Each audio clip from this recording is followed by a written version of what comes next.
कुमार मुबारक कुमार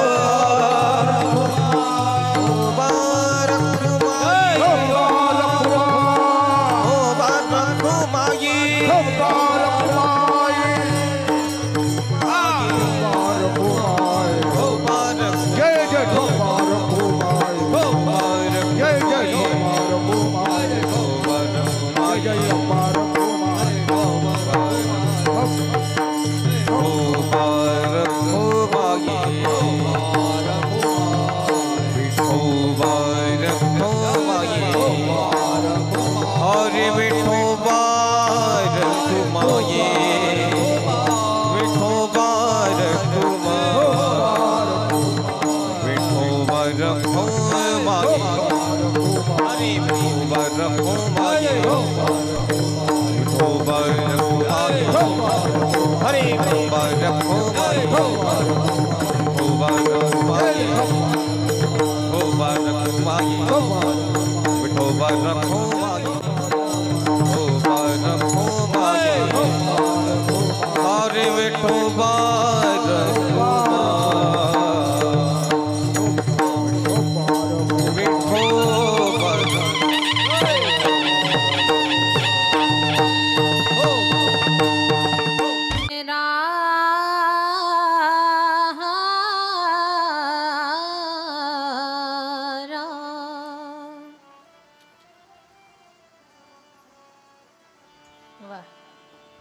राम कृष्ण हरे राम जय जय राम कृष्ण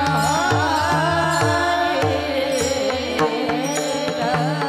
जय जय राम कृष्ण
तुका म्हणे लाभ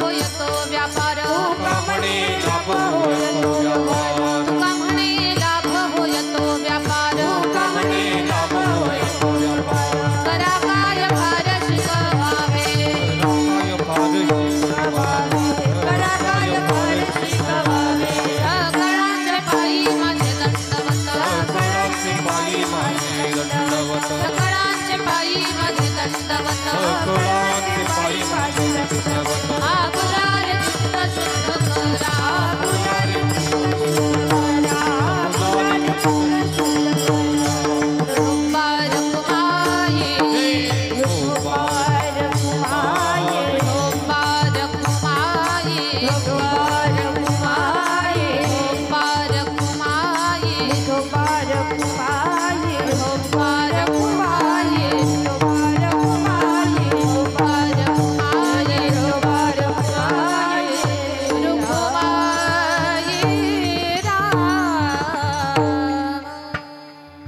आदरणीय हरिभक्त परायण गायन गंधर्व संगीत विशारद राधिकाताई त्यांना साथ करतील गायन गंधर्व संगीत विशारद हरिभक्त परायण अपेक्षाताई त्याचप्रमाणे मृदंगावर साथ करतील नाथ ब्रह्म आध्यात्मिक वारकरी शिक्षण संस्थेचे संस्थापक आदरणीय मृदंग सम्राट संतोषजी महाराज दीक्षित त्याचप्रमाणे हार्मोनियमवर साथ करतील वाडेकर बाबा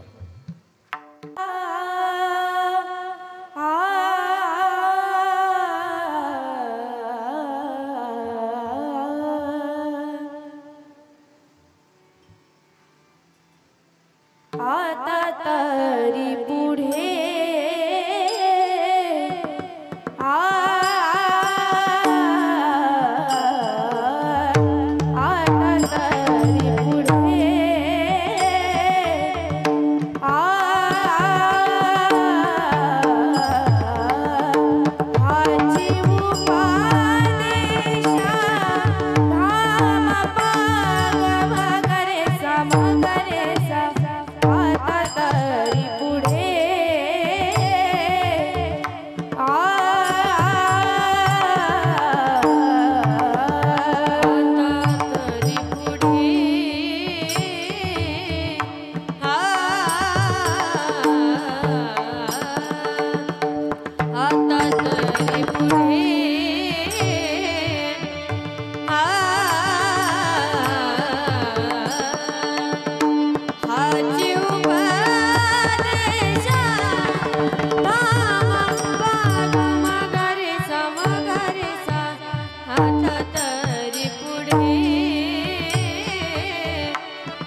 टाळी वाजवा.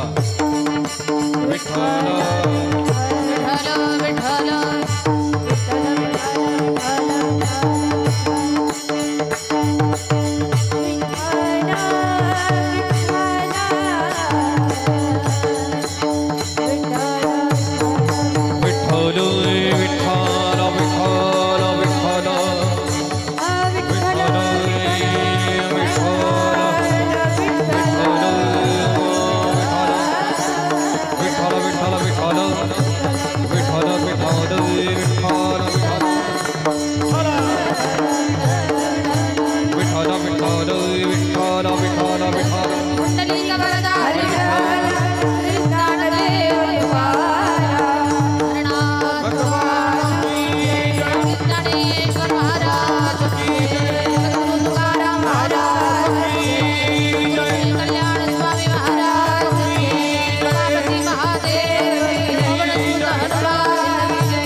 आता तरी पुढे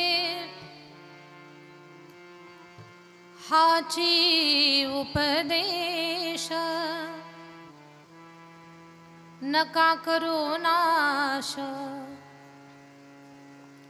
आयुष्याचा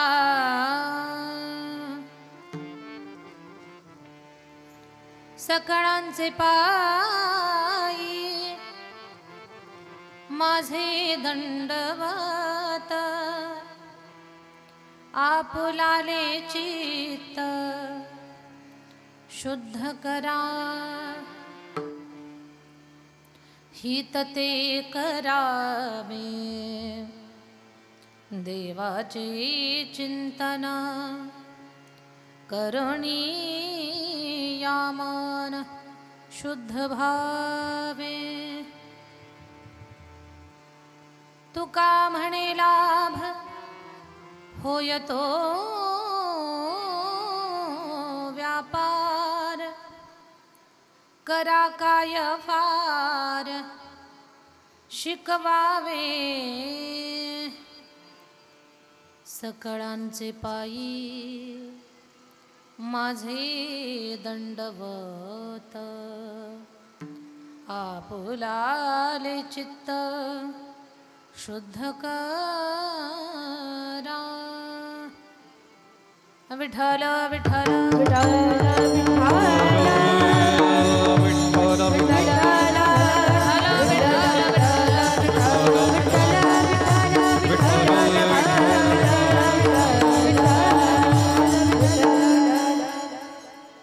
पांडुरंगा करू प्रथम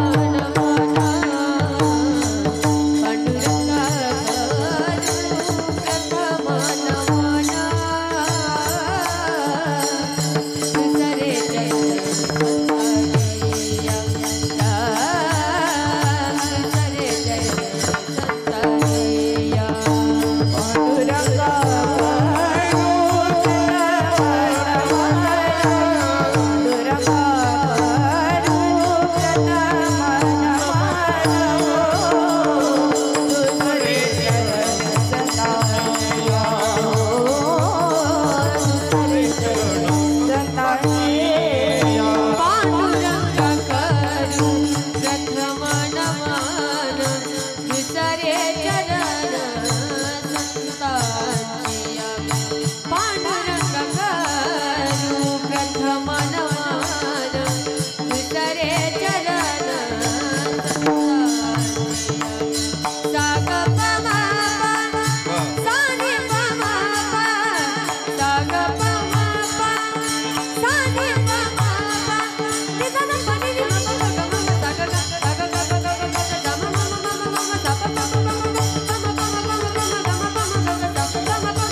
सद्गुरुदास लोका बाबाजी सद्गुरुदास पांडुरंगा करुणत मन माझा दुसरे चरण संतांची दुसरे चरण संतांची पांडुरंगा करुणत मन माझा दुसरे चरण संतांची दुसरे चरण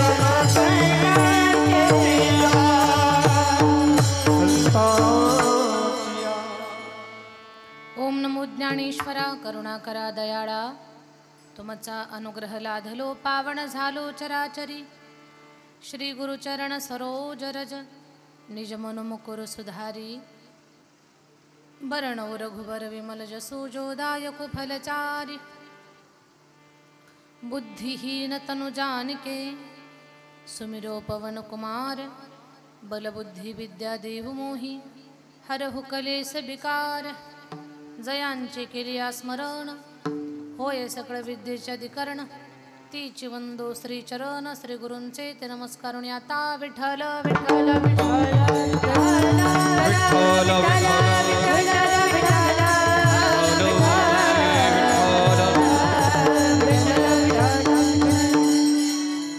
आता तरी पुढे हाची उपदेश नका करू नाश आयुष्याचा सकळांचे पायी माझे दंडवत आपुलाले चित्त शुद्ध करा. प्रस्तुत प्रसंगी कीर्तनरूपी सेवेसाठी निवडलेला अभंग महान भगवत भक्त श्रीमंत संत वैराग्याची महामूर्ती वैराग्याचं ज्वलंत प्रतीक वैराग्यमूर्ती जगद्गुरु तुकोबाराया महाराजांचा चार चरणाचा सर्वांच्या परिचयाचा लक्षातील अर्थाचा अखिल जनमानसाला कल्याणाचा उपदेश करणारा अभंग आपल्या उद्धाराचा मार्ग दाखवणारा अभंग आज या प्रसंगी सेवेसाठी निवडलेला आहे. अभंगाकडे वळण्यापूर्वी अल्पसा परिहार द्यायचा असा की आज स्वर्गीय सोन्याबापू कृष्णाजी पाटील जगताप यांचं प्रथम पुण्यस्मरण आहे, वर्षश्राद्ध आहे. आणि या पुण्यस्मरणानिमित्तानं आज जगताप कुटुंबियांनी दोन्ही भावंडांनी कीर्तनाचं नियोजन केलं आणि ही कीर्तन सेवा त्यांनी माझ्याकडे दिली. खरं तर दुःखांकित पूर्ण परिवार श्रीमान रमेश सोन्याबापू पाटील जगताप, श्रीमान संदीप सोन्याबापू पाटील जगताप, सौ संगीता अशोक पाटील शेटे मुलगी, श्री राजेंद्र बाबासाहेब पाटील जगताप पुतणे, श्रीमान सागर रमेश पाटील जगताप नातू, चिरंजीव किरण संदीप पाटील जगताप नातू, सौ शैला रमेश पाटील जगताप सून, सौ संगीता संदीप पाटील जगताप सून, सौ नीता म्हणजे मंगल विलास पाटील कोते मुलगी, सौ शीला उत्तम पाटील गाडवे, श्रीमान अजित रमेश पाटील जगताप नातू, चिरंजीव नितीन संदीप पाटील जगताप नातू, कुमार श्रद्धा सागर पाटील जगताप.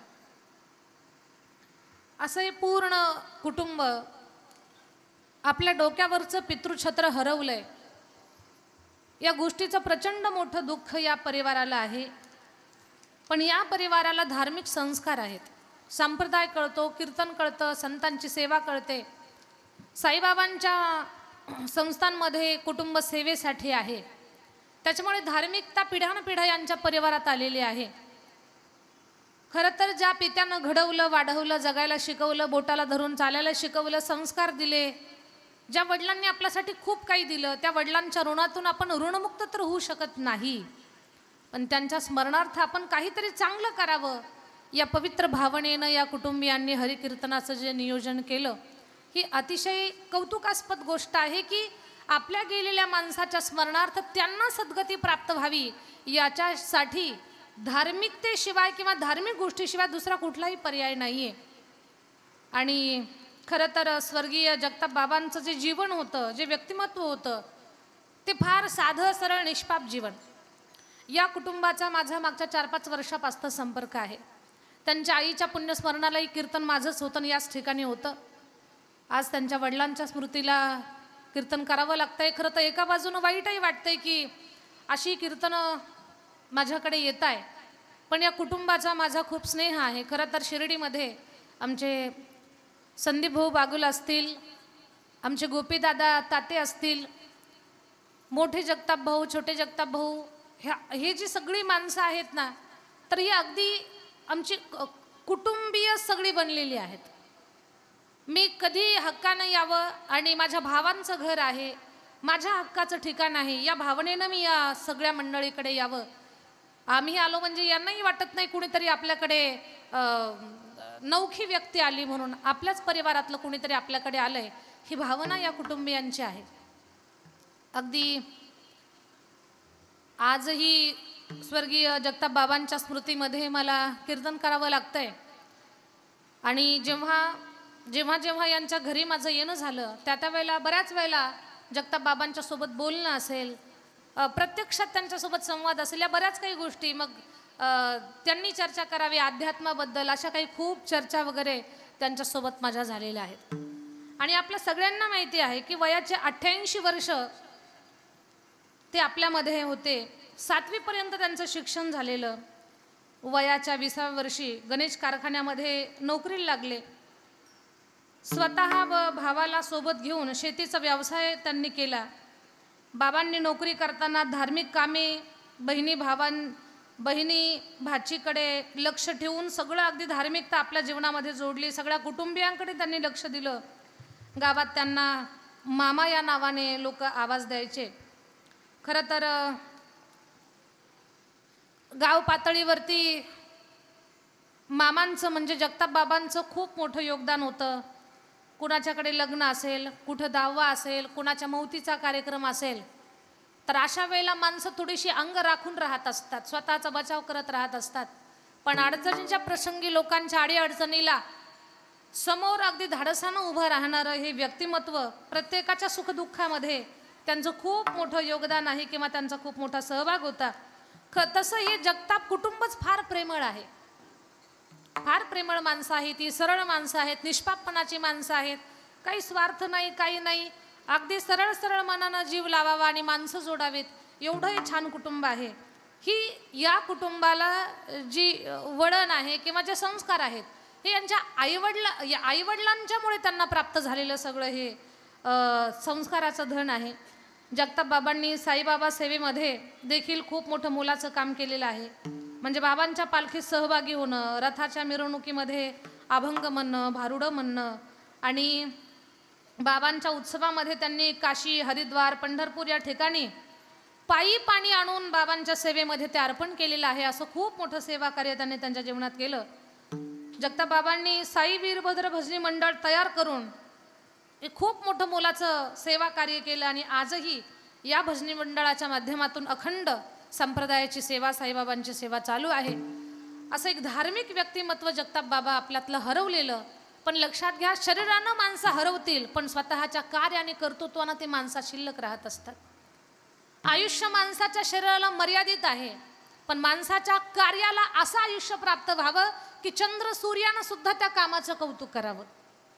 असं हे चंद्र सूर्यानं कौतुक करावं, असं धर्माचं, आध्यात्मिकतेचं, माणुसकीचं काम जगताप बाबांनी स्वतःच्या जीवनामध्ये केलेलं आहे. माणसातला माणूस आपण ज्यांना म्हणावं असे जगताप बाबा आणि त्यांच्या संस्कारावरती पुढे चालत असलेले हे सगळं कुटुंब. खरं तर मला वाटलं नव्हतं की एवढी सगळी भजनी मंडळी आजच्या या एका कीर्तनासाठी जमा होतील, पण समाजाच्या प्रत्येक कामामध्ये या कुटुंबाचा खूप मोठा सहभाग.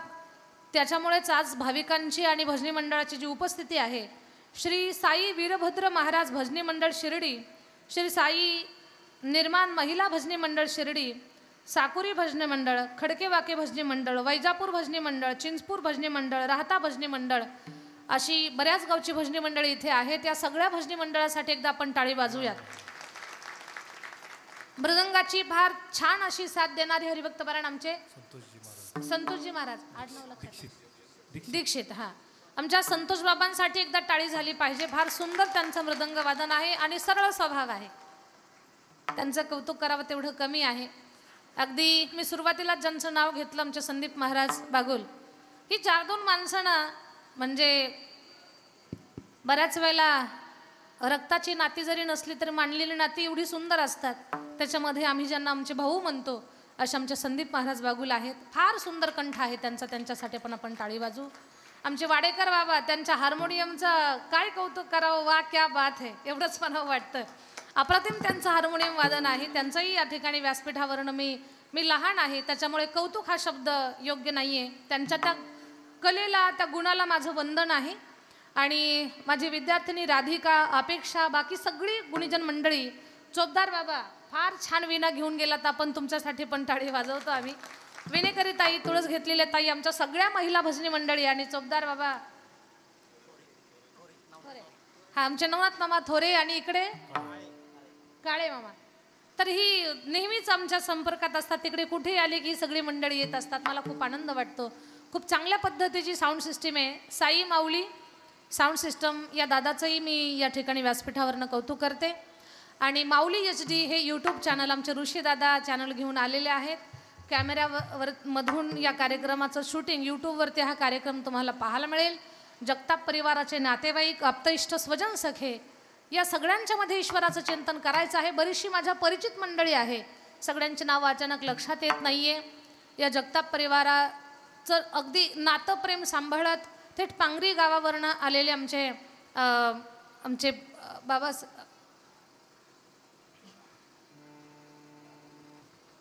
आमचे भारत भाऊ, तर बाकी सगळी मंडळी आणि आपल्या सगळ्यांच्या चरणावरती कोटी कोटी वंदन. आणि आपण चिंतनाला आरंभ करू. विठ्ठल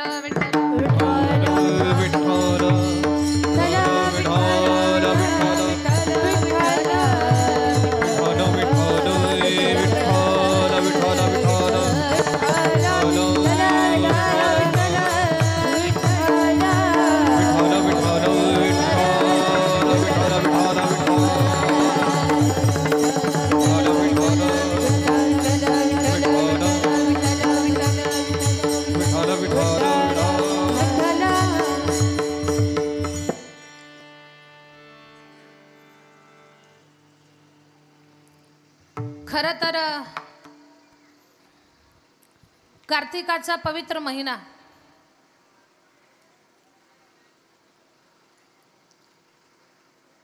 कार्तिक वारी झाली की सगळ्यांना आळंदीचे वेध लागतात. पांडुरंग परमात्माच्या आवडत्या 2 वाऱ्या आहेत, आषाढी कार्तिकी पंढरीची वारी, साधन निर्धारी आणना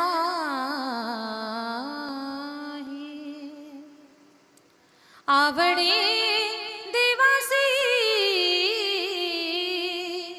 तो ऐका प्रकार.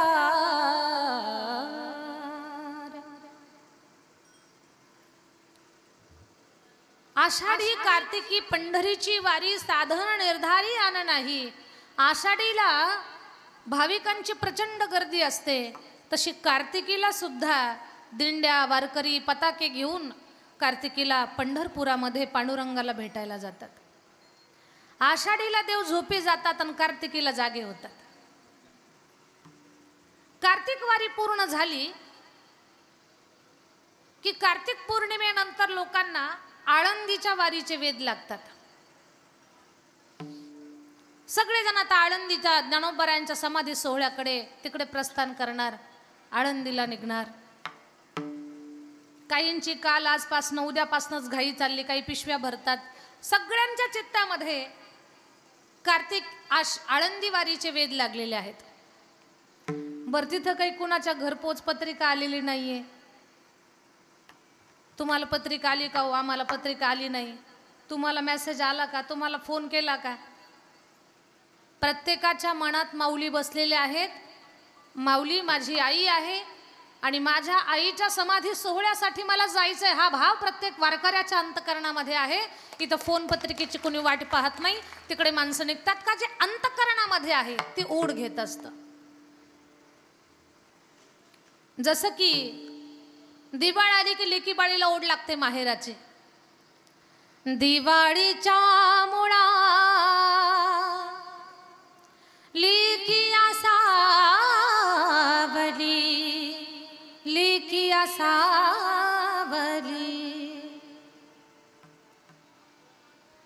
पाहत सेवा टुली, पाहत सेवा टुली पंढरीची भेटी लागी जीवा लागली से आस,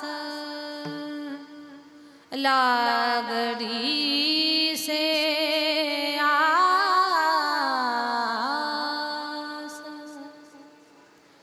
दिवाळीला लेकी बाळीला माहेरची ओढ लागते, तसं आषाढी कार्तिकी आणि कार्तिकीतली ज्ञानोबरायांच्या समाधीची तिथी त्याला वारकऱ्यांना त्याची आस लागलेली असते. या काळामध्ये सगळ्यांच्या चित्तामध्ये माऊली आहेत, निष्ठावंत वारकऱ्याच्या चित्तामध्ये आळंदी आहे. या काळामध्ये ज्यांना देव आज्ञा व्हावी, ज्यांना देवाघरी जाण्याचा योग यावा, किंवा अगदी उभं आयुष्य सेवा सत्कर्म चांगली कामं याच्यात ज्यांचं आयुष्य गेलंय त्यांना या पर्व काळात मरण यावं. याचा अर्थ असा आहे की ते माऊलींच्या चरणी लीन झालेले आहेत. असा पुण्य पर्व काळ सोन्या बापूंनी जगताप बाबांनी स्वतःच्या जीवनामध्ये प्राप्त केलेला आहे. एक गोष्ट मान्य करते, आपली हरवलेली हाडामासाची व्यक्ती परत आपल्याला एकदा मिळत नाही गेल्यानंतर. एकदा का आपली माणसं मातीच्या आड आणि ढगांच्या पलीकडे जातात ना, तेव्हा ती आपल्याला डोळ्यानं दिसत नाही, त्यांच्या आठवणी कायम आपल्या सोबत असतात, कायम असतात. आजचा दिवस तर दोन्ही भावंडासाठी, नातवंडांसाठी, लेकीवाळीसाठी, सुनासाठी. सुना सुद्धा खूप सज्जन आहेत. मी फक्त जगताप कुटुंबच नाही सांगणार, एखादा चांगला माणूस एखाद्या भागात असेल ना तर त्याच्या आजूबाजूचं वातावरण सुद्धा चांगलं झालेलं असतं. त्यांचे शेजारी सुद्धा खूप छान आहेत. 2-2, 3-3 वेळा कधी जाऊ दे, बनकर कुटुंबानं कधी आमचा कंटाळा केला नाही. जगताप भाऊनी त्यांच्या घरी जाऊन सांगावं, दीदी येणार आहेत आज, त्यांनी तयार असावं. रात्री 2 वाजता फोन करू दे, माणसं तयार. तर ती सगळीच माणसं एवढी छान आहेत. मी हे सगळं का सांगते तुम्हाला, तर आजचा दिवस त्या कुटुंबाला, शेजारी पाजारी सगळी माणसं, लेकीबाळी, आपण सगळे जी लोक जगताप बाबांच्या सोबत कुठल्या ना कुठल्या कारणानं जोडल्या गेली होती, त्या सगळ्या लोकांना आज आठवतंय आपला हक्काचं माणूस आज हरवलंय म्हणून. आणि माणसानं स्वतःच्या जीवनामध्ये असं कर्तृत्व करावं, असं जगावं. माणूस शरीरानं जरी संपला तर कार्य कर्तृत्वानं माणूस मागे शिल्लक राहावा. लोकांनी हजारो वर्ष आपल्याला आठवणीत ठेवण्यासाठी आपण हजारो वर्ष जगणं गरजेचं नाही. ठराविक काळ असं जगावं माणसानं, जो काळ परमेश्वरानं आपल्याला दिलेला आहे त्या काळात असं आपण जगावं की आपण गेलं तरी लोकांनी आपली आठवण काढावी. उत्तमची रे कीर्ती मागे, उत्तमची रे कीर्ती मागे, उत्तमची रे कीर्ती मागे, उत्तमची रे. दुःख म्हणे का मरण्याची सरे, उत्तमची रे कीर्ती मागे, उत्तमची रे कीर्ती मागे. दुःख म्हणे का मरण्याची सरे, उत्तमची रे कीर्ती मागे, उत्तमची रे कीर्ती मागे.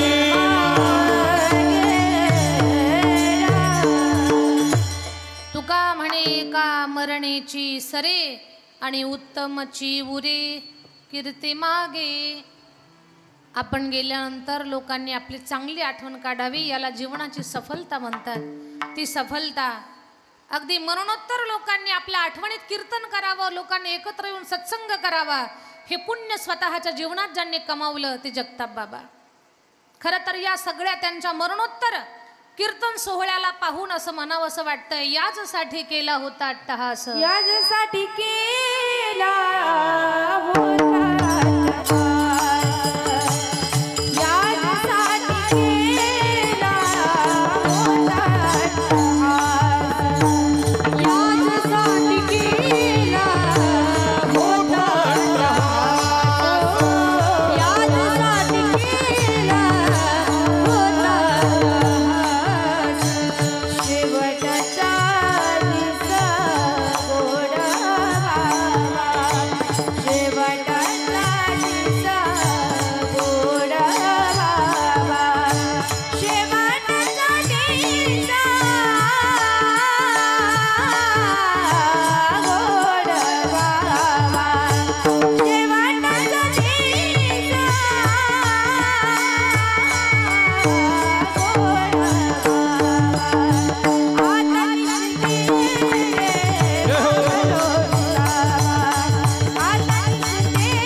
लग्नाचा सोहळा पाहून याजसाठी केला होता टहास, शेवटचा दिवस गोड व्हावा असं का म्हणते मी तुम्हाला माझ्या ताई दादांनो. या कीर्तनाच्या व्यासपीठावरनं एका सत्याचा माणसानं स्वीकार करावा की धन असलं तरच कीर्तन होतं असं नाहीये. आपण गेल्यानंतर आपल्या आठवणीत भगवंताचे 4 नाम गाण्यासाठी आपलं पुण्यच शिल्लक असावं लागतं. पुण्य शिल्लक असल्याशिवाय सत्संग घडू शकत नाही. काही माणसं उभं आयुष्य भगवंताचं नामस्मरण करतात, हाताला येईल ती सेवा करतात आणि मग ती गेल्यानंतर त्यांच्या आठवणीमध्ये सुद्धा धार्मिक कार्यक्रम घडून येतात. हे त्यांनी स्वतःच्या जीवनामध्ये कमावलेल्या पुण्याचं ते फळ आहे. आणि त्यांच्या आठवणीत आता स्वर्गीय जगताप बाबा भगवंताच्या दरबारामध्ये आहेत. आजच्या दिवशी तर गेलेल्या माणसाच्या कर्माचा न्याय निवाडा असतो. ज्या व्यक्तिमत्वाच्या आठवणीत खाली भजन चाललंय तिथे भगवान परमात्मा कसा न्याय देणार आहे. तर जगताप बाबांना स्वतःच्या चरणाजवळच स्थान आहे, याच्यात काहीही बदल नाही. एक गोष्ट तुम्हाला या प्रसंगाला अनुसरून सांगेन. खरं तर जेव्हा आपली हक्काची माणसं आपल्याला कायमची सोडून जातात तेव्हा कुटुंबियांना प्रचंड मोठ्या प्रकारचं प्रचंड मोठं दुःख असतं. त्याच्यामध्ये वडिलाचं छत्र हरवणं म्हणजे माणूस खरंच निराधार होऊ नये. आपले वडील किती म्हातारी होऊ द्या, वयोवृद्ध होऊ द्या, थकलेले भागलेले असू द्या, ते काहीच कामाचे नसू द्या किंवा ते काहीच काम करत नाही, उलट ते म्हणजे घराला काम, हे सगळं चित्र जरी असलं तरी वडिलांचं असणं हे वेगळंच असतं. ते गेल्यानंतर माणसाला पोरकेपणाची जाणीव होते. काही काही लोकांना आपल्या माणसाचं महत्त्व कळत नाही. ती माणसं म्हणतात ही भुईला भार आहेत. ते भुईला भार नाही, आपल्याला आधार असतात. ते हे कळत नाही फक्त आपल्याला. म्हाताऱ्या बापाची किंमत कधी कधी कुणाकुणाला लागत नाही. आता वडील आपले वडील काही करू शकत नाही, काही कमावत नाही, घरात फक्त एका जागेवर बसून असतात. तर जाणीव नसलेली मुलं, आईवडिलांच्या उपकाराची त्यांना जाणीव नाही, त्यांचं किंमत कळत नाही, महत्त्व कळत नाही, अशी मुलं म्हणतात आमच्या बापानं कुठं काय दिलं आम्हाला. आपल्या वयोवृद्ध म्हाताऱ्या पित्याला चुकूनही आपण असं कधीच म्हणायचं नाही की तुम्ही आम्हाला काय दिलं म्हणून. कारण आपल्या वडिलांनी जे आपल्याला दिलं ना, ते जगाचा बाप सुद्धा आपल्याला ती गोष्ट देऊ शकत नाही. आपल्या वडिलांनी आपल्याला धन दिलं का नाही जास्त महत्त्वाचं नाही. ते आपल्याला फिरायला गाडी दिली का नाही आपल्या वडिलांनी, तीही जास्त महत्त्वाची नाही. आपल्यासाठी जमीन ठेवली का नाही तेही महत्त्वाचं नाही. घर बांधून ठेवलं का नाही ते सुद्धा महत्त्वाचं नाही. जमीन, बंगला, गाडी, पैसा या गोष्टी अजिबात महत्त्वाच्या नाहीत. पण समाजामध्ये मानापानानं जगण्यासाठी आपल्या बापानं त्याचं नाव आपल्याला दिलं, हे सगळ्यात मोठं दान दिलं. दुसरं काहीही मागायची गरज नाही.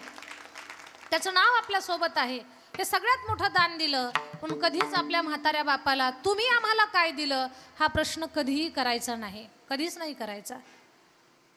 बाकी तुम्ही हजारो प्रश्न करा, पण हा प्रश्न जिव्हारी लागणारा आहे. समाजामध्ये फिरतो, काही लोकांना आपल्या मायबापाची किंमत कळत नाही, काहीतरी उलट सुलट चुकीचं बोलतात आणि वेळ निघून गेली की मग ते स्वतःच पश्चाताप करतात. एक उदाहरण सांगते मी तुम्हाला. आपल्या घरातल्या म्हाताऱ्या माणसांसोबत तरुणांनी खूप जबाबदारीनं राहायचंय, खूप जबाबदारीनं राहायचं. का? जे वर्तन आपण आपल्या आईवडिलांसोबत करणार आहोत, भविष्यात आपली मुलं आपल्यासोबत तसंच करतील. तुम्ही जर आईवडिलांसोबत चांगले राहिले तर तुमची मुलं तुमच्यासोबत चांगलं वागतील, आणि तुम्ही तुमच्या आईवडिलांसोबत चुकीचं वागलात तर दिवस जास्त दूर नाही आहेत, काळ थोडा आहे. मग तुमच्या वाट्याला ते दुःख आल्यानंतर मग तुम्हाला कळेल की आपण जे वागलो त्याचं फळ आपल्याला मिळालंय म्हणून. तुम्हाला एक उदाहरण सांगेन मी हे सगळं समजावून सांगण्यासाठी. वयोवृद्ध पिता आहे, मुलगा, सून, नातवंड घरात. मुलानं कामाला जावं, सूनबाईनं घरकाम करावं आणि म्हाताऱ्याला कुरकुर करावी. का? जसं जसं म्हातारपण येतं ना तशी तशी माणसं दुर्बल होतात. कानानं ऐकू येत नाही, डोळ्यानं नीट दिसत नाही, खाल्लेलं पचत नाही, अन्न चावून आतमध्ये ढकलता येत नाही, चालवत नाही, दुरावस्था होते म्हातारपणे. कधी कधी घाई गडबडीनं लघवीला जायचं तर कपड्यामध्ये घाण होते, थुंकी टाकायची तर डबा लवकर हाताला लागत नाही. अशी माणसाची म्हातारपणे दुरावस्था होते. संतांनी सुद्धा याच्यासाठी पुरावा दिलाय. मज नाही हात पाय डोळा पडली झापड, मज नाही हात पाय डोळा पडली झापड.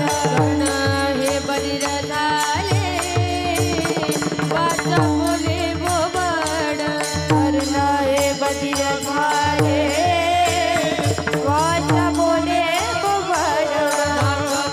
गळू लागले लाड आणि शेंबूड, नाकमुख गळू लागले लाड आणि शेंबूड. श्वानापदी गती झाली अवघे कधी हाड कधी गती झाली अवघे कधी हाड. माय बाबा एवढा उपकार करा मजले तवारे लखपतीचा सोयारा. माय बाबा एवढा उपकार करा मजले तवारे लखपतीचा सोयारा. नाकमुख गळू लागले लाळ आणि शेंबूड, श्वाना परी गती झाली अवघे करीती हाड हाड. ही दुरावस्था म्हातारपणी होते. सुनबाईनं कुरकुर चालू केलं. मी कीर्तनात बसलेल्या सुनांना नाही सांगणार, कारण त्यांना कीर्तन कळतं याचा अर्थ त्या घरात म्हाताऱ्या माणसासोबत चांगलं वागताय. आणि ज्या म्हाताऱ्या माणसांसोबत चांगलं वागू शकत नाही त्या कीर्तनाला सुद्धा कधी येऊ शकत नाहीत. म्हणून मी तुमचं काही सांगत नाही. पण सासू सासऱ्यांना त्रास देणाऱ्या सुनेनं त्रास देताना आपल्या आईवडिलांना डोळ्यासमोर उभं करावं. तुम्ही तुमच्या आईवडिलांसोबत अशाच वागणार का?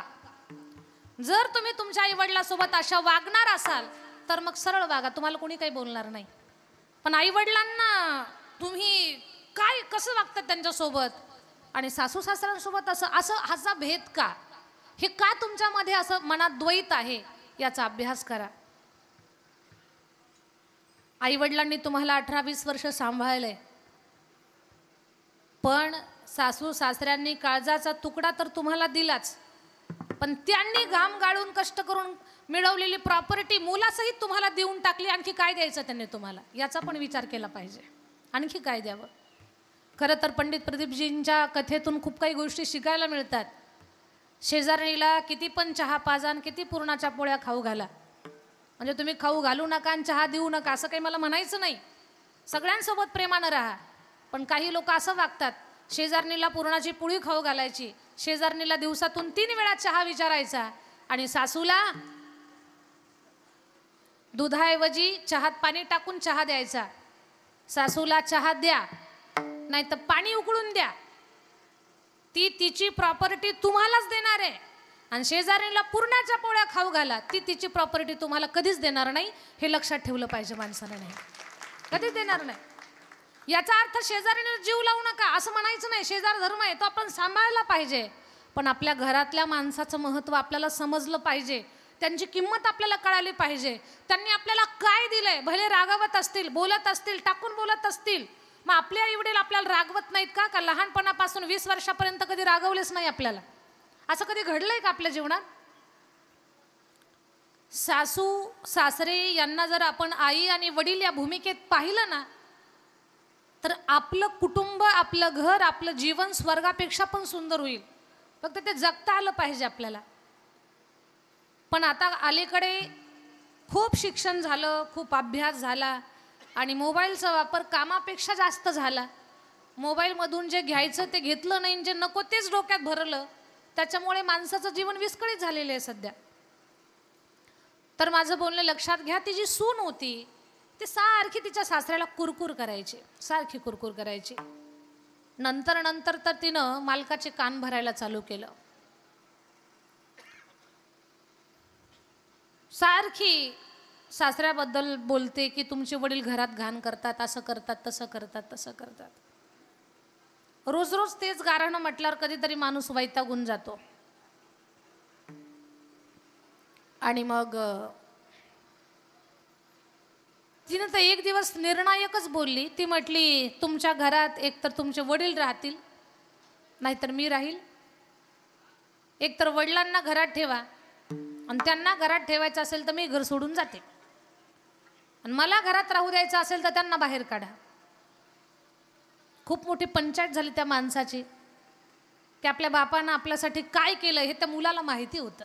आपल्या वडिलांनी आपल्यासाठी काय केलं. भलेही काल परवा आलेल्या सुनेला भूतकाळ माहिती नसेल की मायबाप म्हणजे आताचा काळ चांगला आहे, पण जुना काळ फार कठीण होता. नाकातोंडात माती जाईपर्यंत जुन्या लोकांनी शेतात कामं केलेली आहेत. मग कुठे रात्री जाऊन दारे धरले असतील, कुणाच्या शेतात माती उचलली असेल, कुठे काय काम केलं असेल, कुठं काय काम केलं असेल. रात्रीचा दिवस, दिवसाची रात्र, हाडाचे काळं, रक्ताचं पाणी, जीवाचं रान करून या लोकांनी फाटलेले कपडे अंगावर घालून, एक वेळचं पोट मारून, शिळे तुकडे खाऊन संसार उभा केलेला. काल आलेल्या मुलीला काय माहिती आहे भूतकाळ कसा यांनी जीवन घडवलंय म्हणून. त्या मुलाच्या सगळं लक्षात आलं की करू काय. आईवडिलांनी माझ्यासाठी खूप काही केलं, पण ती म्हणते की आता बापाला घरातून काढून द्या, नाहीतर मी जाते. ती गेली तर माझ्या संसाराचं सगळं वाटोळं होईल. तो म्हटला तू नको जाऊ, मी बाबाला वृद्धाश्रमात पाठवतो.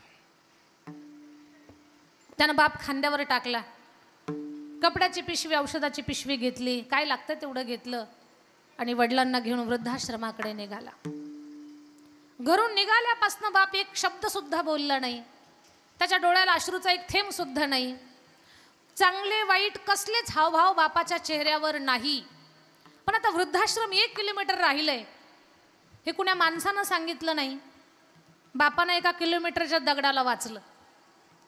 दगड असतात ना सांगणारे, एवढं राहिलंय, तेवढं पुढं राहिलंय, तेवढं अंतर राहिलंय. एक दगड होता, त्या दगडानं सांगितलं तर 1 किलोमीटर वृद्धाश्रम राहिलंय म्हणून. तो दगड पाहिला. बाप म्हटला बाळू मला या दगडावर बसू दे 2 मिनिट.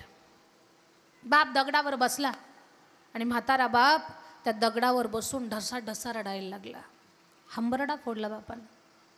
पोराला प्रश्न पडला आतापर्यंत बाबा रडले नाही ना, दगडावर बसून का बरं रडायला लागले. पोरगा बोलला बाबा मी तुम्हाला घरातून बाहेर काढतो, या दुःखामुळे तुम्ही रडताय का. बाबा मी तुम्हाला वेळेवर औषध देणार नाही म्हणून तुम्ही रडताय का. तुम्हाला नातवंडाची आठवण येईल म्हणून तुम्ही रडतात का. बाबा का रडता तुम्ही. तुम्ही बांधलेल्या घरातून तुम्हाला बाहेर यायची वेळ आली म्हणून रडता का. बाबा का रडता. तुम्हाला आईची आठवण आली का बाबा. सांगा ना बाबा का रडता तुम्ही. घरून निघाल्यापासून जो बाप बोलला नाही तो बाप आता बोललाय.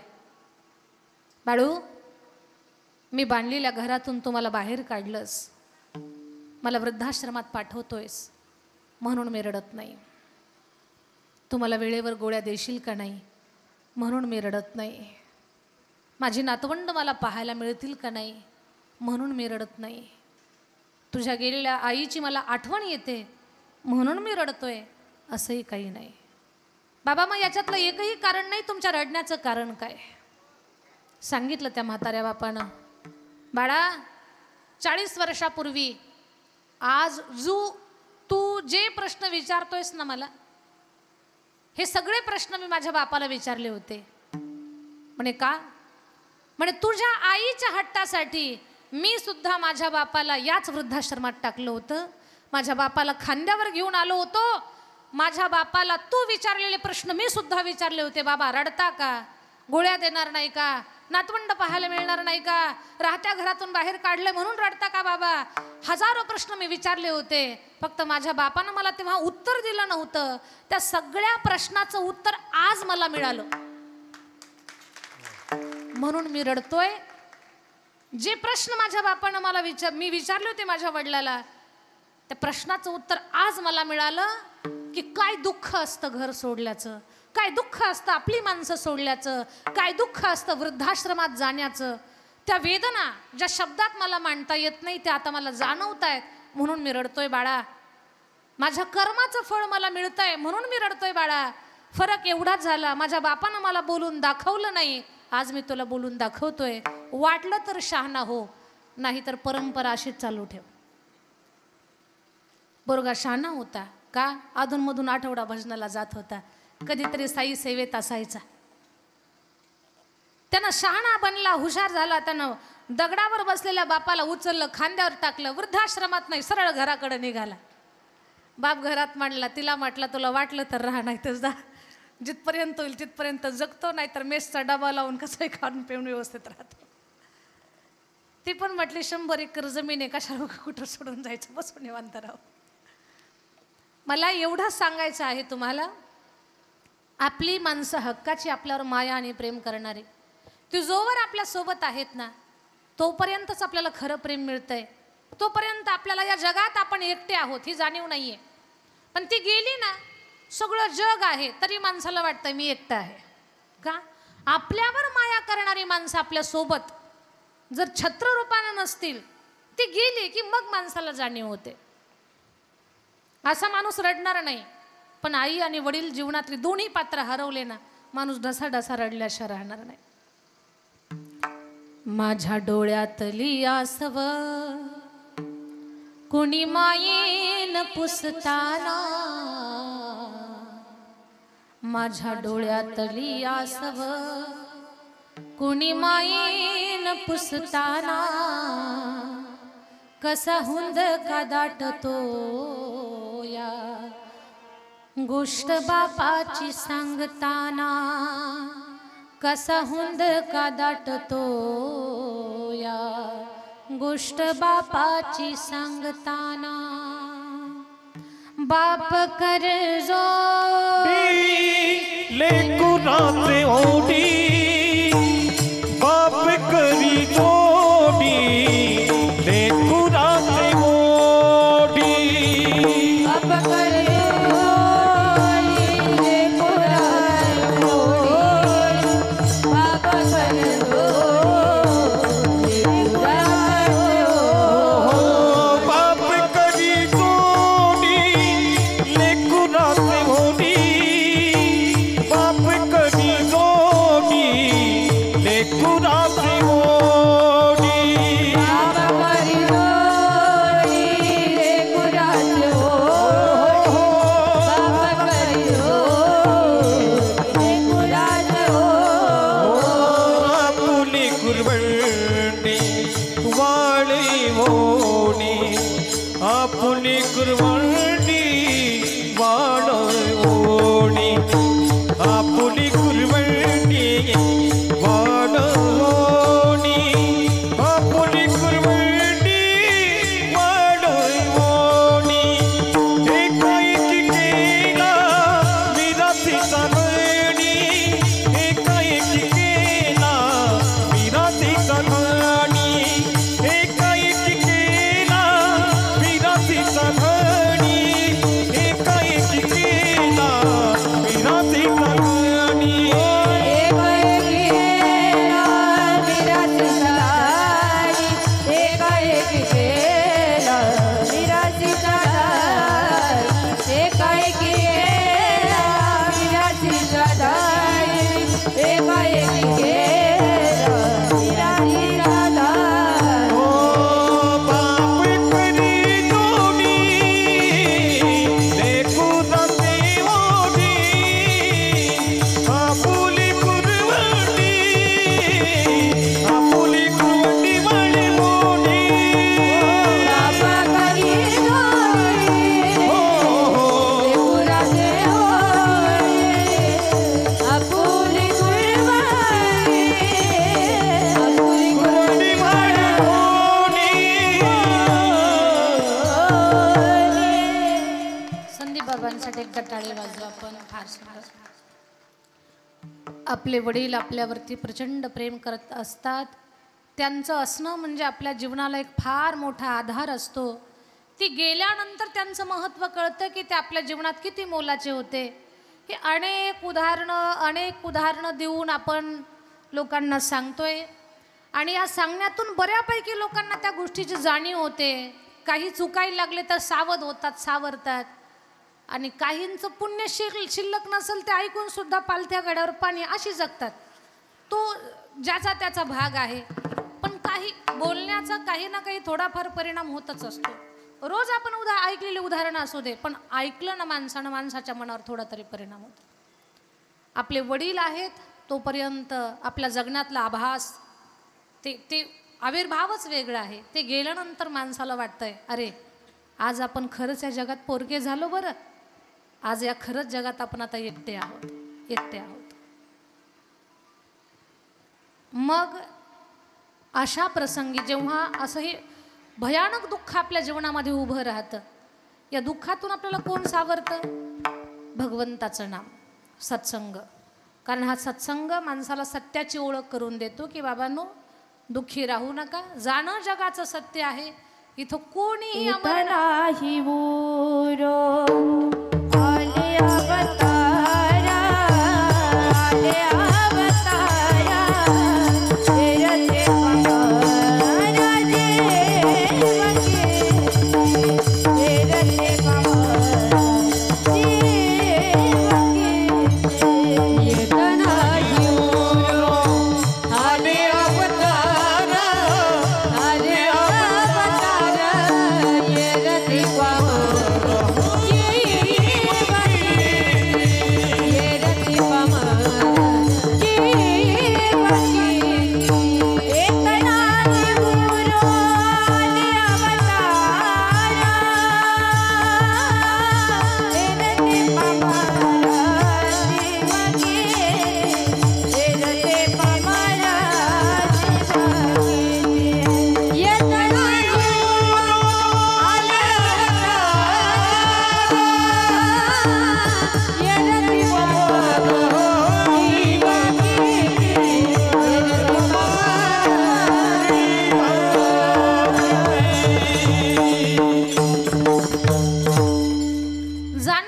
सत्य आहे. इथं कोणीही अमर नाहीये.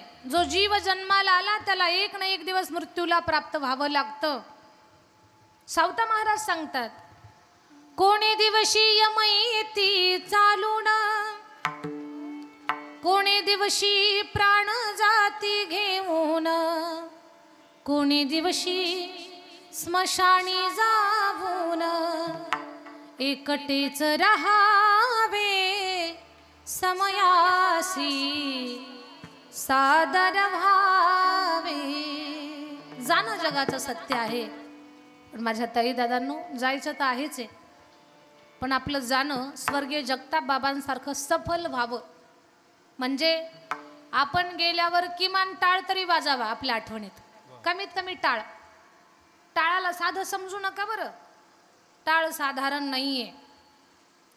आपण गेल्यानंतर आपल्या आठवणीत, आपल्या दशक्रियेला, आपल्या 13व्याला, आपल्या वर्षश्राद्धाला कमीत कमी टाळ वाजावा याच्यासाठी महाराज उपदेश करतायत अभंगाच्या पहिल्या चरणात. आता तरी पुढे हाची उपदेश, आता तरी पुढे हाची उपदेश, आता तरी पुढे हाची उपदेश, आता तरी पुढे हाची उपदेश, आता तरी पुढे हाची उपदेश, आता तरी पुढे हाची उपदेश, आता तरी पुढे हाची उपदेश,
आता तरी पुढे हाची उपदेश, नका करू नाश आयुष्याचा. आपल्या जीवनाचं सोनं व्हावं याच्यासाठी माणसानं सावध व्हावं. आपल्या जीवनामध्ये भक्ती भजन करावं. देवाच्या नावाची खूप ताकद आहे. तुम्ही आता या क्षणापासून आपण ठरवा की आता आम्हाला इथून पुढं थोडंसं आध्यात्मिक कौलानं थोडंसं जगायचं आहे आम्हाला. तुम्हाला 100% रिझल्ट मिळणार त्या गोष्टीचा. तुमच्या जीवनामध्ये काही ना काही चांगल्या गोष्टी घडणार. आयुष्याची सांगता सुंदर व्हावी, जीवन सफल व्हावं, 4 लोकांनी आपली चांगली आठवण काढावी, याच्यासाठी संत आपल्याला उपदेश करतात की जीवन व्यर्थ घालवू नका. याचा अर्थ आपल्या जीवनामध्ये काही ना काही सत्कर्म करा, चांगल्या गोष्टी करा. काही लोक म्हणतील दीदी काय सत्कर्म करावं, काय आम्ही आमच्या जीवनात पूजापाठ करावा, काय नामस्मरण करावं. आम्ही शेतकरी माणसं, आम्ही उद्योगी माणसं, आम्ही नोकरदार माणसं, आम्ही व्यापारी माणसं. आमच्या कामातून, उद्योगातून, व्यापारातून, शेतीतून, घरकामातून वेळच भेटत नाही. आम्ही कधी करावं भक्ती भजन? स्वतःच्या कामात व्यस्त आहात, वेळ मिळत नाही. त्यातूनही तुम्हाला ध्येय साध्य करायचंय, संतांचं ऐकायचंय. त्याच्यासाठी संताच्या चरित्राचा अभ्यास करा. कधीतरी संत रोहिदास महाराजांचं चरित्र पहा, ऐका संतांचं चरित्र. संत रोहिदास महाराज स्वतःचं काम करत करत राम राम म्हणत होते. चर्व रंगू लागे रोहिदासा संगे, कबीराचे मागे शेलिवीने. उंच नीच काही नेने भगवंता, तिष्ठे भाव भक्ती देखोनिया. संत रोहिदास महाराजांचं चरित्र ऐका. गंगेच्या घाटावर बसतायत. चामडं विणण्याचं काम, चामडं शिवण्याचं काम, चप्पल बनवण्याचं काम करतात. प्रारब्धानं त्यांच्याकडे जे काम आलं ते प्रामाणिकपणे करतात. आपल्या प्रारब्धानं जे काम आपल्या वाट्याला आलं, हाताला आलं, ते प्रामाणिकपणे माणसानं करावं. तुमच्या कामातला प्रामाणिकपणा तुमच्या कर्माला परमार्थ बनवल. परमार्थ बनवल. फक्त त्या कामात तुमचा प्रामाणिकपणा पाहिजे. खूप प्रामाणिकपणे स्वतःचं काम करतायत, पण ते त्यांचं कर्मच परमार्थ बनलं. आणि मग त्यांची अशी अवस्था, वाऱ्या हाती माप चाले सज्जनाचे. वाऱ्यासारखी त्यांची कीर्ती पसरली. दूर दूरवरून साधू संत मंडळी रोहिदासजींना भेटायला यायची काशीमध्ये. ऐका बरं, रोहिदासजींना गंगेत स्नान करायला सुद्धा वेळ मिळेना, लोक त्यांना भेटायला. राजाच्या दरबारात एक पंडितजी सेवा करण्यासाठी, ते पंडितजी आले. रोहिदासजी तुमची खूपच कीर्ती पसरली, पण लोकांना माहिती नाही की तुम्ही गंगेत सुद्धा स्नानाला जात नाहीत म्हणून.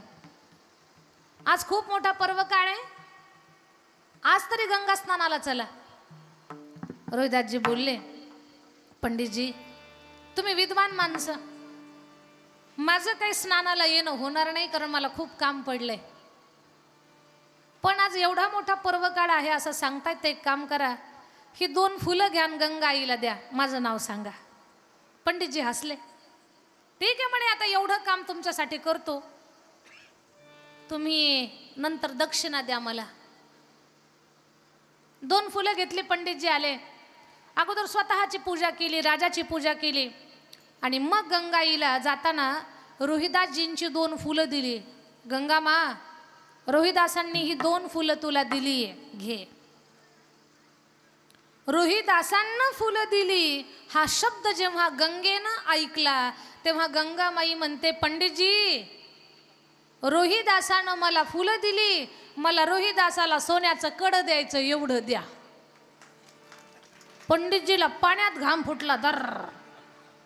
पंडितजी म्हटले, माझ्या 7 पिढ्या गेल्या पूजा करता करता, गंगा बोलली नाही, डोलली नाही, दिसली नाही, आणि आज रोहिदासानं 2 फुलं काय दिली, तिनं सोन्याचं कड द्यायला लागली. याचा अर्थ रोहिदासजींच्या भक्तीत काहीतरी महिमा आहे. ते कड दिसलं चमचम चमचम करणारं, पंडितजी घाबरले, घेऊ का नको, घेऊ का नको. पंडितजी घाबरू नका, घ्या, पण रोहिदासालाच द्या. पंडितजीनं कड हातात घेतलं, मनात आलं कड दिलेलं फक्त आपल्यालाच माहिती, रोहिदासाला माहिती नाही. मग आपण काय करू, हे कड आपल्या घरी घेऊन जाऊ, पण दुसऱ्या रस्त्यानं जाऊ. पंडितजी दुसऱ्या घाटावर चढले आणि दुसऱ्या रस्त्यानं घरी जायचं ठरवलं. दुसऱ्या घाटावर काय, तिसऱ्या काय, चौथ्या काय, सगळे घाट फिरून पुन्हा त्याच जागेवर यायचे ज्या वाटेवर रोहिदासजी आहेत, तिथंच यायचे फिरून फिरून. पूर्ण दिवस त्यांचा चक्रा मारण्यातच गेला.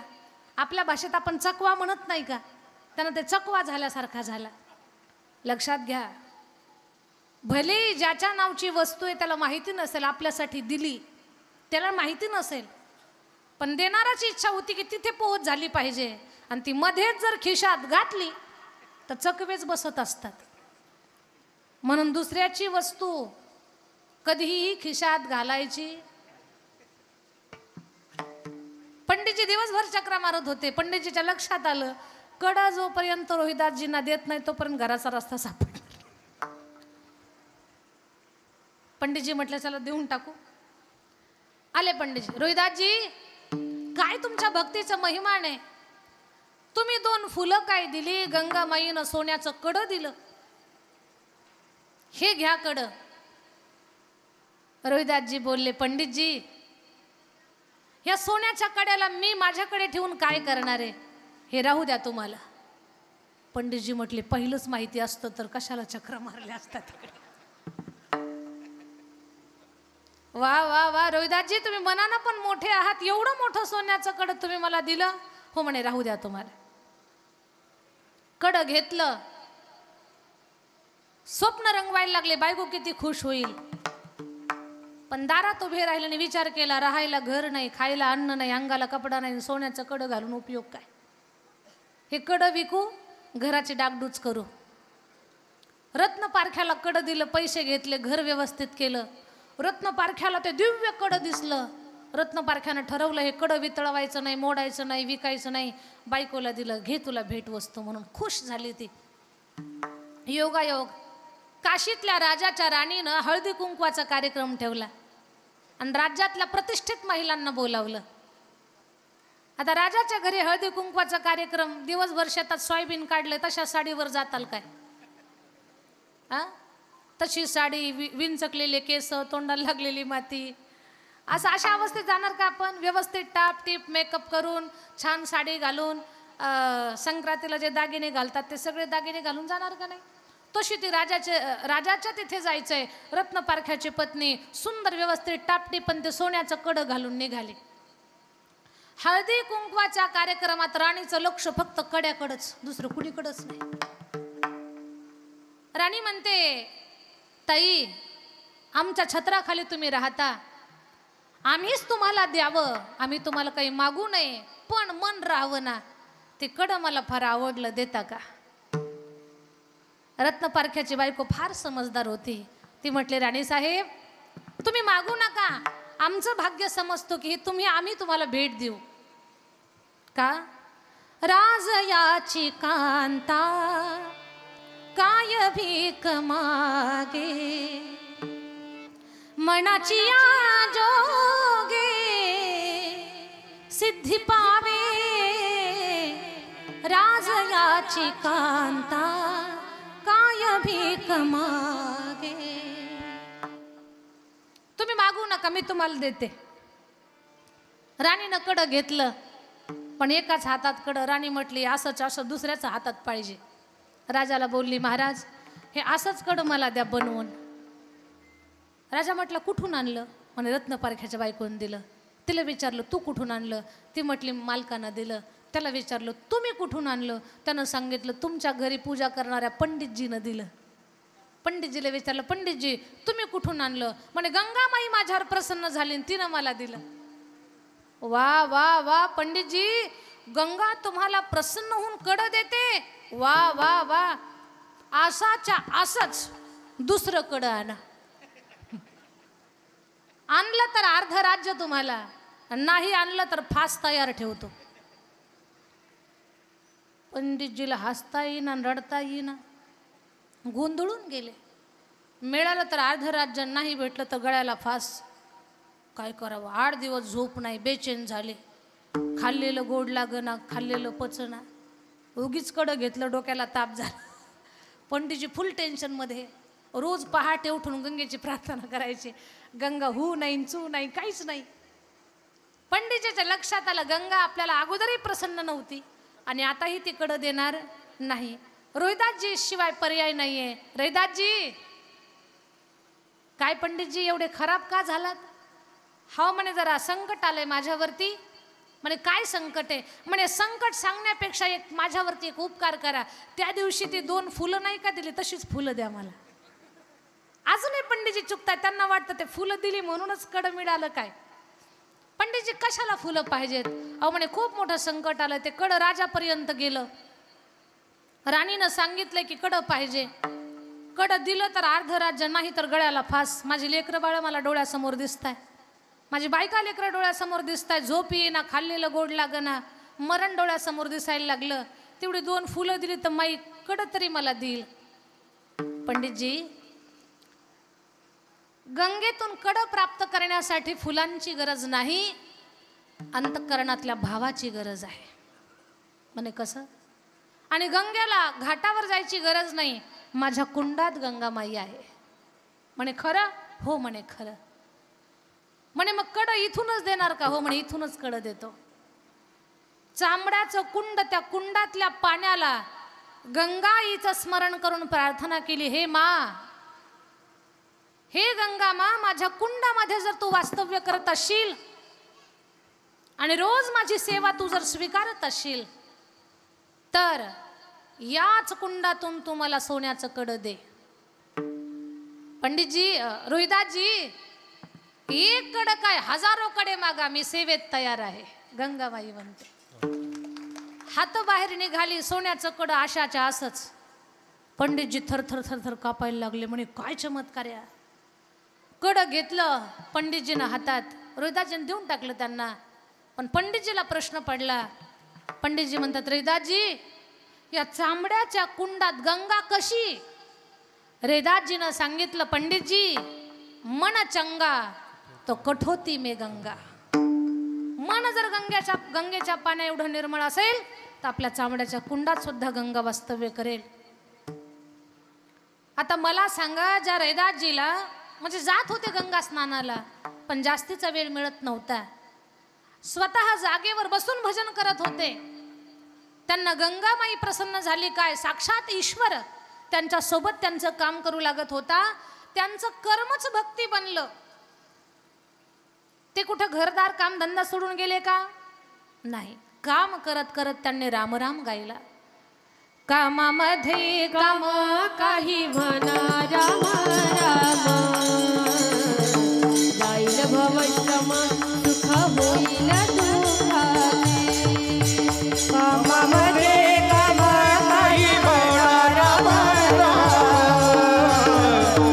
जाईल भवश्रम, होईल दुःखाचे.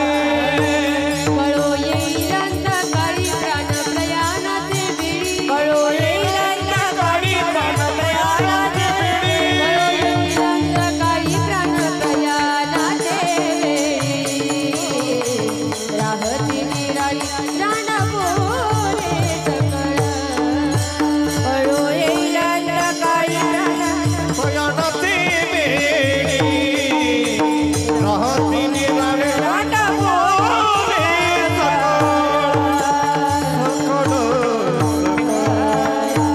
कामामध्ये काम काही म्हणा, राम राम.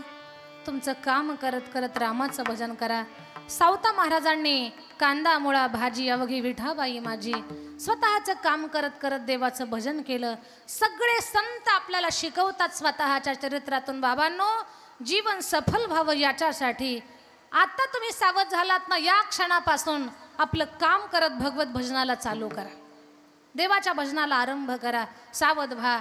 आतापर्यंत जो वेळ गेला तो जाऊ द्या, मागे झाले पाहू नका, पुढे जामीन आहे तुका. हातातली वेळ संपली होती, वाल्ह्या कोळ्याची वेळ संपली होती. नारदजीची भेट झाली. नारदजी सांगतात, वाल्या तू जीवन तर गमावलंस, व्यर्थ वायाला गेलास. औट हात का मानव देह अल्लाने तुझे दिया, खाया पिया सुख से सोया नाह जमाना खोया. खाया पिया सुख से सोया नाह जमाना खोया. रे भज मन नारायण, रे भज मन नारायण, रे भज मन नारायण, रे भज मन नारायण, रे भज मन नारायण, रे भज मन नारायण, रे भज मन नारायण, रे भज मन नारायण. जीवन वायाला घातलंच वाल्या, पण बाबा ज्यांच्यासाठी जीवन वायाला घातलं ते येतील ना मला शेवटच्या वेळेला सोबत. नाही रे बाबा. धनानी भूमो पश्वश्च गोष्टे भार्या ग्रहद्वारे जनस्मशाने देहशितायाम परलोक मार्गे कर्माणि गो गच्छति जीव एक. तू केलेलं कर्म तुझ्या सोबत येणारे वाल्या, कोणी येणार नाही. बहीण कुणाची भाव कुणाचा, कोण कुणाचे सगळे सोयरे. याचा अर्थ सगळे सोयरे धारे सोडून द्या असं नाही. सगळ्यात राहायचं, पण अंतःकरणातून देव जोडायचा. सगळ्यांशी प्रेमानं राहायचं, सगळ्यांशी प्रेमानं बोलायचं, सुखदुःखात सहभागी व्हायचं. पण खरा आपला साथीदार तो आहे. वाल्या कोळ्याला कळालं चुकलोय आपण आयुष्याचं गणित. बाबा आता माझा उद्धार करा. अगर नाथ देखोगे अवगुण हमारे, तो हम कैसे भव से लगेंगे किनारे. अगर नाथ देखोगे. आमचा उद्धार कसा होईल बाबा? आता काहीतरी उपदेश करा. एकदा वाडेकर बाबासाठी टाळी वाजवावर सगळेजण. फार सुंदर, फार सुंदर. आमचा उद्धार कसा होईल? म्हणे एकच काम कर, राम म्हण.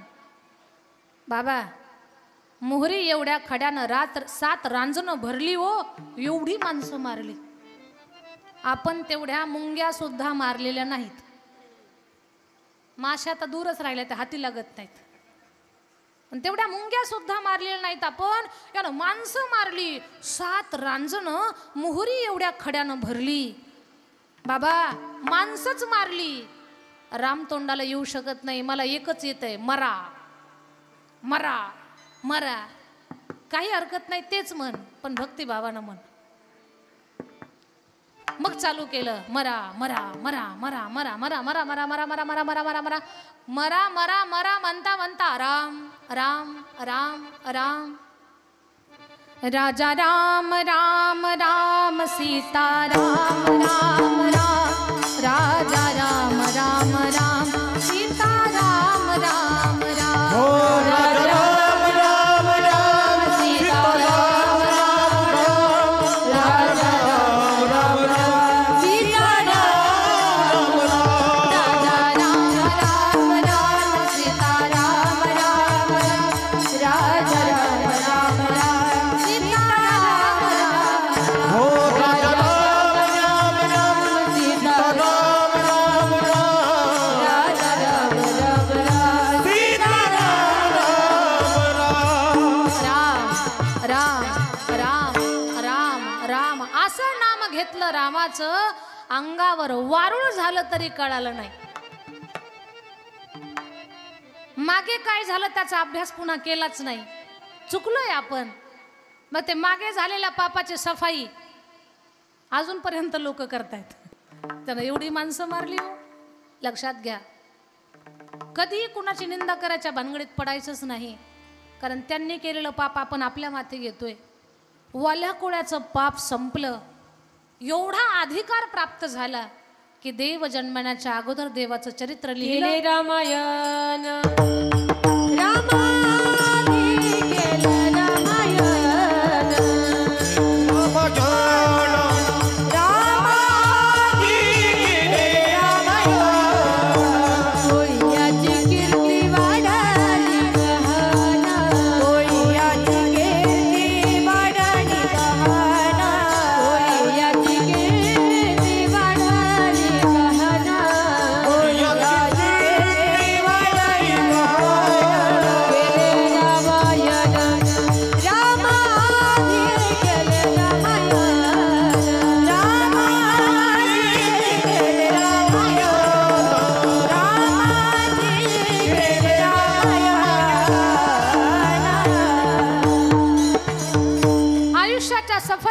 मागे पाहू नका, सरळ पाहत चला.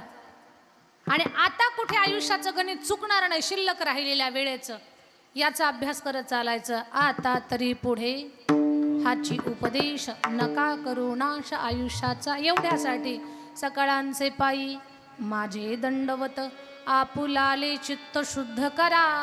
चित्त शुद्धीसाठी एकच रामबाण औषध आहे, एकच साबण आहे, हित ते करावे देवाचे चिंतन. कशाचं चिंतन? देवाच्या रूपाचं, त्याच्या गुणाचं आणि त्याच्या नामाचं.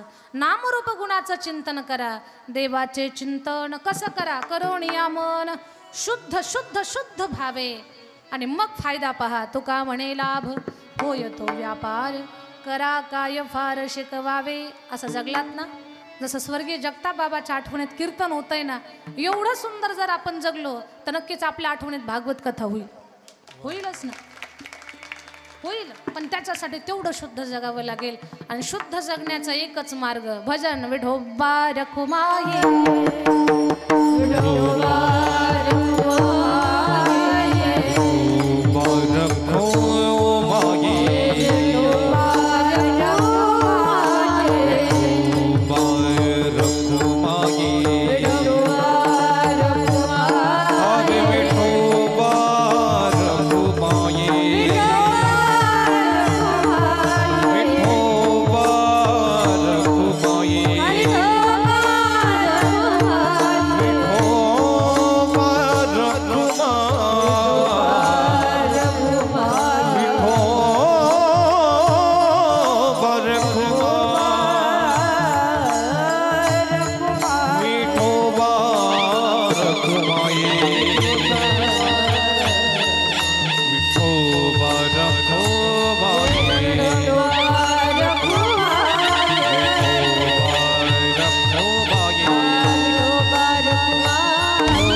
असो.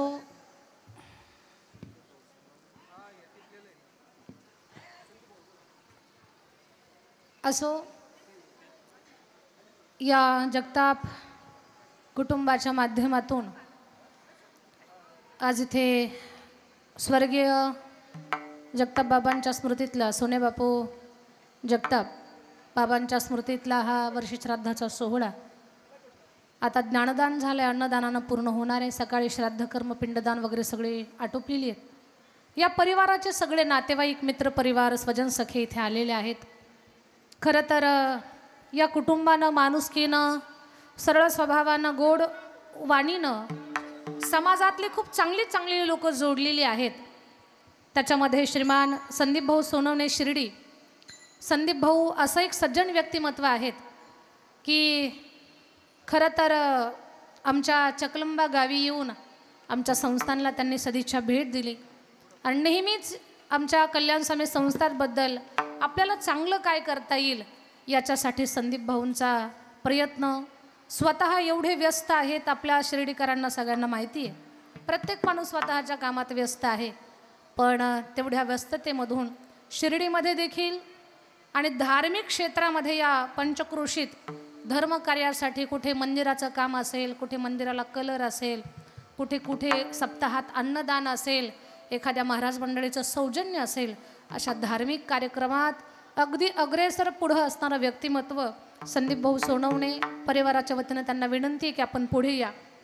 आणि सौ अनिताताई विजयराव जगताप, नगराध्यक्ष साईबाबा संस्थान विश्वस्त आहेत त्या, श्रीमान प्रतापराव जगताप जी व्हाईस चेअरमन, त्याचबरोबर शिवाजी भाऊ कोते तात्या, त्याचबरोबर भाऊसाहेबजी थेटे, श्रीमान अशोक तात्या कोते, भानुदास मामा गोंदकर, ज्यांची नावं घेतली माणसं काही साधारण किंवा लहान नाही आहेत. स्वतःच्या ठिकाणी ही सगळी माणसं त्या ठिकाणी धर्म समाज, धर्मकारण समाजकारण या दोन्ही गोष्टी आपला उद्योग व्यवसाय पाहत जोडण्याचं काम या सगळ्या मंडळीनं सेवा कार्याच्या माध्यमातून केलेलं आहे. या कुटुंबानं मायेनं, प्रेमानं, स्नेहानं, कर्तृत्वानं, चांगल्या कामातून जोडलेली ही सगळी माणसं आणि ही सगळी मंडळी आज या कार्यक्रमासाठी आहे जगताप कुटुंबाच्या. याहीपेक्षा अधिकची मान्यवर मंडळी इथे आहेत, पण मला सगळ्यांचा परिचय नाही आहे.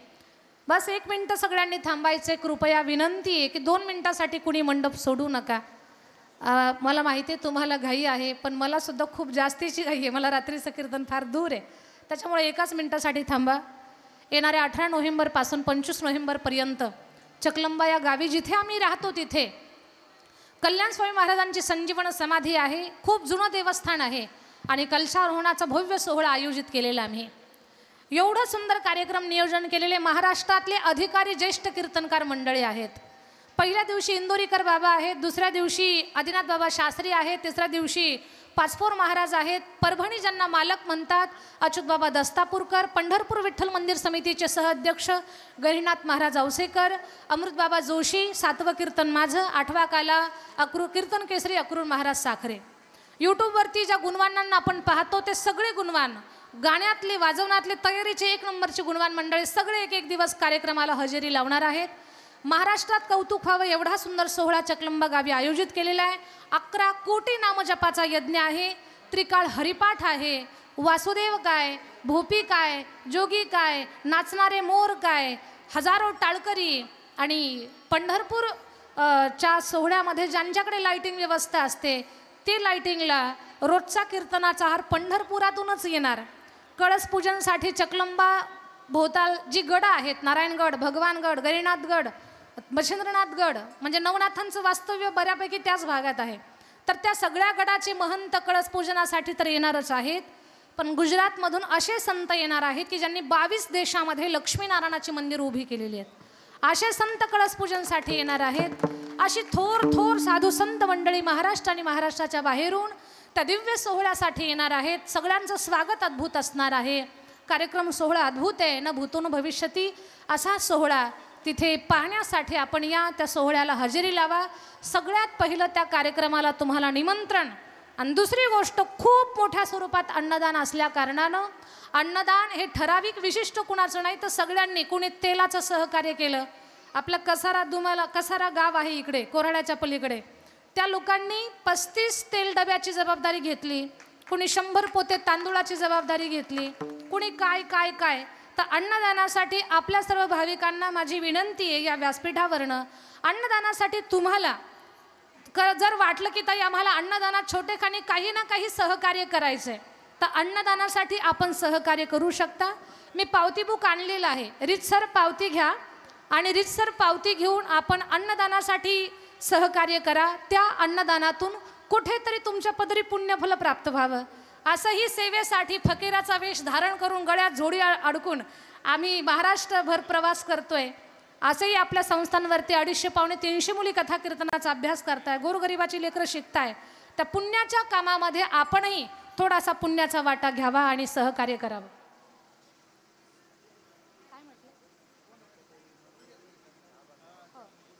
अनिताताई आपलं मनोगत व्यक्त करणार आहेत, त्याच्यामुळे एक 5 मिनिटाचा वेळ आपण त्यांना देणार आहोत. कृपया कुणीही जागा सोडू नका, ही सगळ्यांना विनंती. ज्ञानेश्वर माऊली ज्ञानराज माऊली तुकाराम माऊली ज्ञानराज माऊली माऊली ज्ञानेश्वर माऊली विठ्ठल जय जय विठ्ठल विठ्ठल जय जय विठ्ठल ओ बोलिलेले कुरे वेडी वाकुडी उत्तरी करा क्षमा करा द महाराज तुम्ही सिद्ध ओ नाही विचारिला अधिकार मी आपुला करा क्षमा करा द महाराज तुम्ही सिद्ध तुका म्हणे ज्ञानेश्वरा राखा पायापैकी करा महाराज तुम्ही सिद्ध ज्ञानदेव तुकाराम कुंडली कोणरी ज्ञानदेव तुकाराम पंढरीनाथ भगवान की जय. धर्म कार्यामध्ये अन्नदान